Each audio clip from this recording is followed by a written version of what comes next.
Pessoal, não é todo dia, não é toda semana que a gente começa com a notícia boa dessa aqui. Quando a esquerda perde o poder, em qualquer país do mundo que seja, é motivo de grande alegria. A gente está vendo claramente aí que o mundo está mudando a mentalidade. Porque se a gente olha o cenário que há 10 anos atrás, principalmente na América do Sul, todos os países praticamente eram comandados aí pela extrema esquerda. Agora a gente já vê uma movimentação claríssima. Argentina, Paraguai, o Equador, agora foi a vez da Bolívia. Depois de 20 anos, um candidato da direita, um presidente da direita vai assumir o poder. A gente sabe o tanto que o comunismo é prejudicial para o país. Pobreza lá no alto, economicamente o país está quebrado. Agora vai ter a chance aí de ter um fôlego de vida, como aconteceu nos 4 anos aqui no Brasil, comandados aqui pelo Bolsonaro e pelo Paulo Guedes. Pessoal, vamos de matéria aqui, que a gente tem muitos assuntos aqui para falar nesse editorial. Tem também a pressão do Donald Trump em cima do Gustavo Petro da Colômbia, que tá dando muito o que falar. E olha só, pelo que tudo indica, o Maduro aí, ele é só o começo aqui na América do Sul. Meu nome é Samuel Fernandes, eu sou analista de negócios e a gente está aqui no canal Editorial Central. Antes de mais nada aí, já vai deixando seu like, já comenta, que a gente tem muito assunto para falar aqui, ó. Principalmente, vamos começar nesse início que a gente falou. Olha, depois de 20 anos, a Bolívia agora vai ter um presidente da direita e resolveu de vez eliminar o comunismo do país. Olha essa publicação aqui do Bruno Zambelli. Bolívia, o candidato Rodrigo Paz foi eleito novo presidente do país em um segundo turno histórico. Depois de 20 anos governado pela esquerda, a Bolívia volta a ser liderada pela direita. Com quase 100% das urnas apuradas, o senador do Partido Democrata Cristão foi eleito com 54% dos votos. Ele venceu Jorge Tuto Quiroga, que ficou com 45%. É a primeira vez que as eleições vão para o segundo turno na Bolívia. Rodrigo Paz, de 58 anos, é um economista, filho do ex-presidente Jaime Paz Zamora. Ele tem como desafio tirar o país de uma grave crise econômica. Para isso, promete controlar os gastos públicos e promover uma verdadeira reforma do Estado. A gente vê aí claramente que a situação onde a extrema esquerda ela domina, a questão é sempre a mesma. A pobreza, eles propagam toda a pobreza para ter o domínio total ali da maioria da população.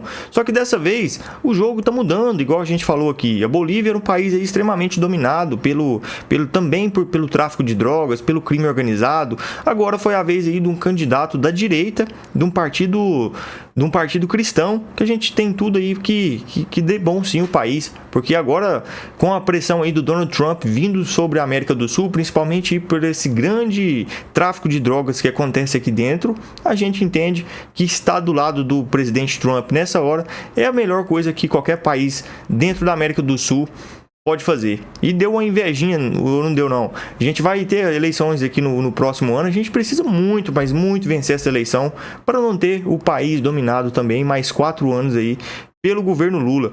A gente vai ter agora aqui uma outra publicação que a gente vai comentar sobre ela, que é a questão aí da força do presidente Trump em cima do Gustavo Petro da Colômbia. Olha essa publicação aqui da Globo, hein? Isso é republicada pelo Sóstenes Cavalcante, onde ele diz, agora, Trump promete fazer o limpa na esquerda na América Latina. Quando ele está falando na esquerda, ele está falando em praticamente tudo, no crime organizado. Olha só. O presidente Donald Trump chamou o presidente colombiano Gustavo Petro de traficante de drogas ilegais, disse que os Estados Unidos cessariam pagamentos e subsídios em larga escala à nação sul-americana. Vamos ver o que ele disse?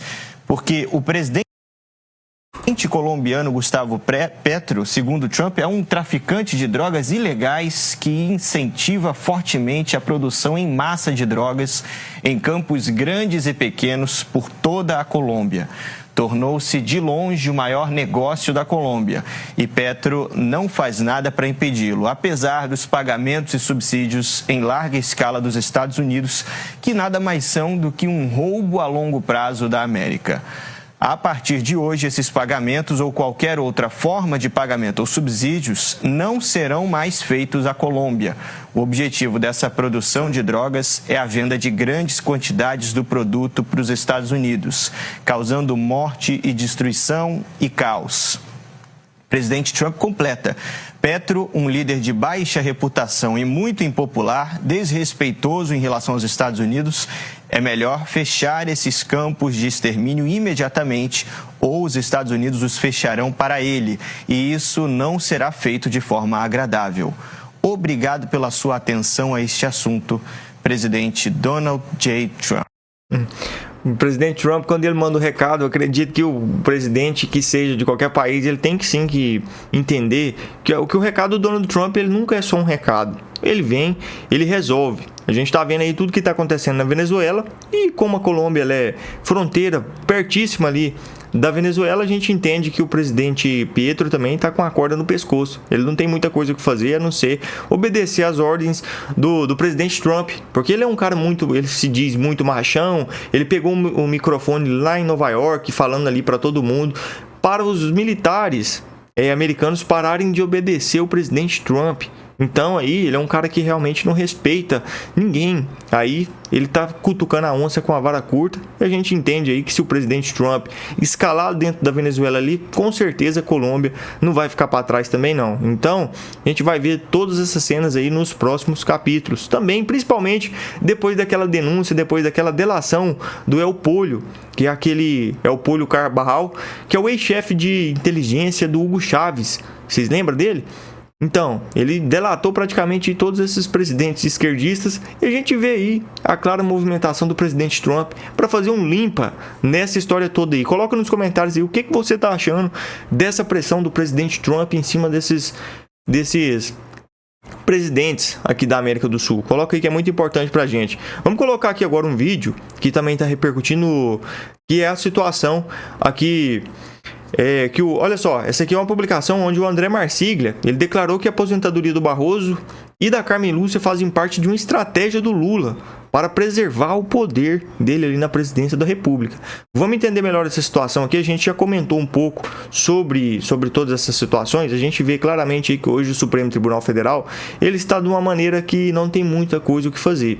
Eles estão vendo aí que a pressão do Donald Trump, principalmente depois que o ministro Alexandre de Moraes foi sancionado, ele, a esposa, o escritório, o instituto, possivelmente agora até os filhos deles vão ser sancionados pela Lei Magnitsky. Agora eles fez o que eles tinham que fazer, que era condenar o Bolsonaro. Agora eles estão retrocedendo, achando aí que vai conseguir reverter toda a história. E aqui o André Marsiglia trouxe um posicionamento em cima dessa questão que é muito pertinente aqui para nossa atualização nesse caso aqui do Supremo. Olha só. A estratégia do Lula, a gente viu, o Barroso está se aposentando, e agora a próxima possível aposentadoria vem da Carmen Lúcia. O próximo presidente teria direito a 3 nomeações de ministros do STF. Um deles seria o Barroso, já era. O próximo seria a Carmen. A gente está vendo aí que, pelo visto, ela vai antecipar a sua aposentadoria. E aí o terceiro seria o Fux. O Fux eu acho que não vai fazer esse serviço sujo. É isso que é, né? E a questão aí do serviço sujo, ele tá dizendo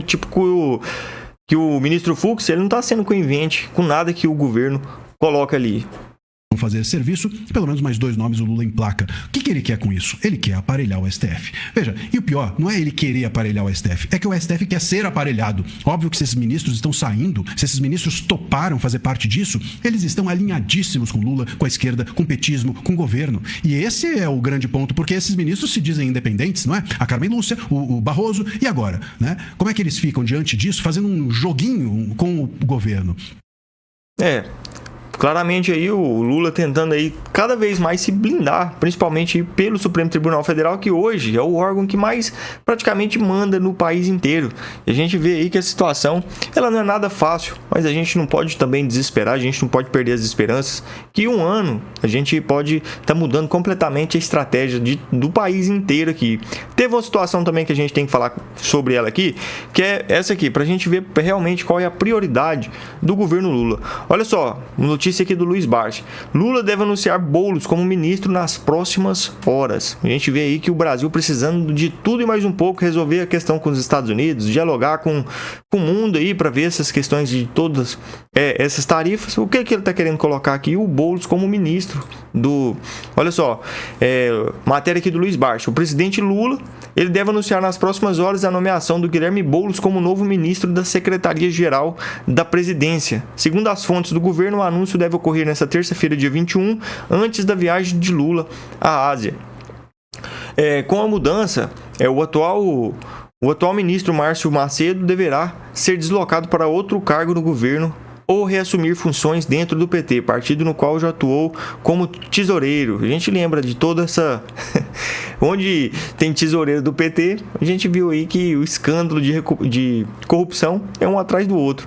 A Secretaria-Geral é responsável pela articulação com movimentos sociais por parte da estrutura administrativa do Palácio do Planalto. A gente vê aí que o Boulos agora ele vai assumir a secretaria da Secretaria-Geral, né, responsável por praticamente toda a parte aí, social do governo. A gente vê aí que o Boulos, praticamente, eles estão querendo aí colocar ele onde realmente ele não tem serventia nenhuma para a sociedade. Então, essa é a grande diferença entre a direita e entre a esquerda. Enquanto a direita tenta resolver todos os problemas, como economia, dar liberdade para o povo, diminuir imposto, a esquerda é totalmente o contrário. É sempre aí aumentando o imposto para a população, tudo esses programas populismo. A gente não tem nada contra assistencialismo, mas do jeito que essa forma fajuta que esse governo governa, é exatamente isso. Hoje praticamente 100 milhões de pessoas depende necessariamente aí do Bolsa Família.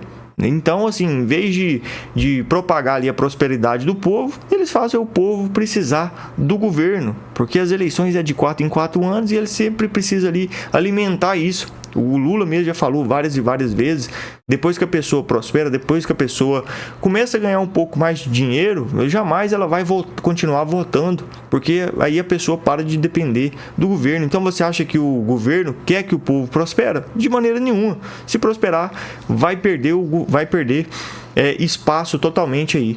Pessoal, então foi isso. Essa aqui foi as informações que a gente trouxe aqui nesse vídeo. Se você gostou, deixa seu like, já comenta aí, ajuda o nosso canal a bater a nossa meta de 10 mil inscritos, tá bom? Tamo junto, até o próximo vídeo, se Deus quiser.